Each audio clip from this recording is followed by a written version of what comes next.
क्या आप जानते हैं कि दीमक की रानी ना खुद चल सकती है और ना ही अपने हाथों से खाना खा सकती है।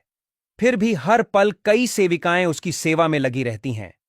खाना खिलाने से लेकर उसकी हर छोटी बड़ी जरूरत पूरी करती है। लेकिन एक दिन रानी दीमक एक ऐसी चौंका देने वाली गलती कर बैठती है जिसके कारण वही सेविकाएं उसे भूखा रखकर तड़प तड़प कर मरने के लिए छोड़ देती हैं। तो चलिए जानते हैं कि रानी दीमक ऐसी कौन सी गलती करती है जिसका परिणाम उसकी मौत होता है। दरअसल दीमक की रानी ऐसी जीव है जिसके दम पर दीमक की पूरी कॉलोनी चलती है और वह पूरी कॉलोनी की मां होती है।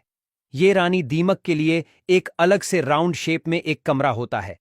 दिखने में यह रानी 2 इंच लंबी, मोटी और भद्दी होती है और उसका मुंह इतना छोटा होता है कि दूर से दिखाई भी नहीं देता।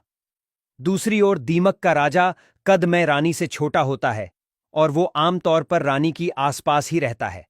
साथ ही रानी की आसपास उसकी सेविका होती है जो रानी का पूरा ध्यान रखती है, जैसे कि खाना खिलाना, मालिश करना, अंडे साफ करना। रानी का शरीर इतना बड़ा होता है कि वो खुद से खाना भी नहीं खा सकती। कॉलोनी में रानी का काम सिर्फ अंडे देने का होता है। वो दिन रात बस अंडे देती रहती है। वैज्ञानिकों के संशोधन के हिसाब से रानी दीमक 1 मिनट में 60 अंडे देती है, जिसका मतलब है कि 24 घंटे में तकरीबन 80,000 जीतने अंडे देती है। जैसे जैसे रानी दीमक अंडे देती रहती है, वैसे वैसे वर्कर इन अंडों को साफ करके उस कमरे में रख देती है जहां अंडों को स्टोर किया जाता है। फिर इन अंडों में से बच्चे निकलने में 1 महीने से लेकर 3 महीने तक का समय लगता है। यह समय वातावरण के हिसाब से कम ज्यादा होता रहता है। अगर ज्यादा गर्मी होती है तो बच्चे को बाहर आने में ज्यादा समय लग जाता है। दीमक के छोटे बच्चों को निम्फ्स कहा जाता है। ये बच्चे दिखने में एडल्ट दीमक जैसे ही होते हैं, लेकिन कद में उनसे छोटे और नाजुक होते हैं।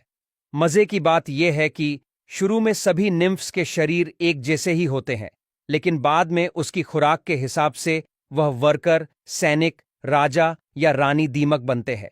मतलब कि किसी निम्फ्स को वर्कर या सैनिक दीमक बनाना है तो उसको एक अलग भोजन दिया जाता है, और अगर किसी निम्फ्स को रानी या राजा दीमक बनाना होता है तो उसको विशेष भोजन और साथ साथ मालिश भी दी जाती है। आमतौर पर अगर रानी दीमक बीमार हो जाती है या ठीक तरह से अंडे नहीं देती, तब सेविकाएं इस स्थिति को समझती हैं और तुरंत हरकत में आ जाती हैं। वे रानी को विशेष और ज्यादा भोजन देने लगती हैं और उसकी मालिश भी करने लगती है, जिससे रानी दीमक को ज्यादा ताकत मिले और वह फिर से अधिक अंडे देने लगे। लेकिन अगर रानी दीमक पूरी तरह से अंडे देना बंद कर देती है तो सेविकाएं उसको खाना देना बंद कर देती है और उसे भूख से तड़पकर मरने के लिए छोड़ देती है।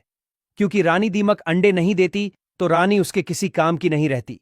फिर कॉलोनी में से एक और तंदुरुस्त दीमक को चुनकर उसको विशेष भोजन देने लगते हैं, जिससे वह रानी बने और अंडे देने की प्रक्रिया फिर से शुरू हो सके।